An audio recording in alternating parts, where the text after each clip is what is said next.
Эрхэм гишүүдтэй энэ өдрийн мэндийг хүргэе.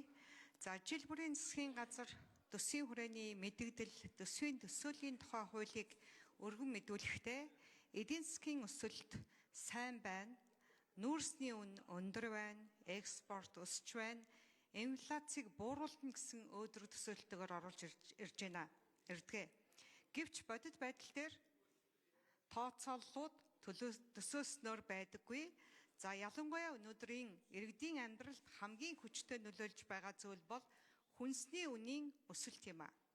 Хүнсний үнийн өсөлт 20% төрж тэр дундаа махан бүтээгдэхүүн 36.5, үхрийн мах 42.9, хонь ямааны мах 41.5%-аар огцсон өслөө. Эдийн засгийн өсөлт хэдэн хувь байх вэ гэдгээс илүү иргэд өнөөдөр цалингаараа хэдэн килограмм мах авч чадах вэ гэдэг бодит асуудал бий болоод байна.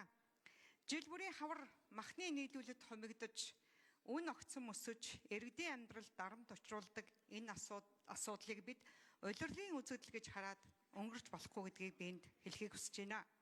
Ган зууд болон улирлын хомсдлоос гадна өөр нэг асуудлыг бас судлаачид анхааруулж байна. Сүүлийн 4 жилд төлөлж буй малын тоо,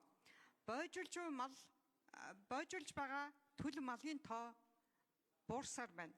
Энэ үзэгдэл ойрын 2-3 жилд үргэлжлэнэ гэж үзэж байна. Энэ нь эх жилүүд ч гэсэн махан бүтээгдэхүүний зах зээлийн нийлүүлэлт улам багасж, үн хөөрөгдөх, инфляцийг өсгөх эрсдэл байна гэсэн үг.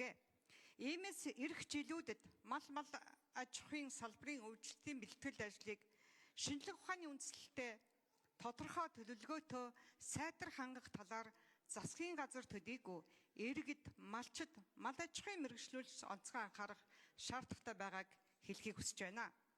Мөн энэ зах зээлийн инфляцид наривчлсан шинжилгээ хийж бодиттой тооцоолол судалгаа хийх шаардлагатай байна.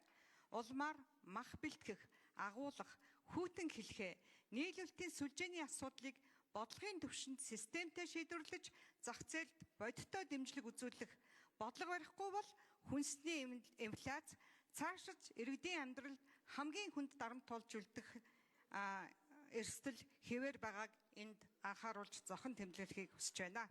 Баярлалаа та бүхэндээ.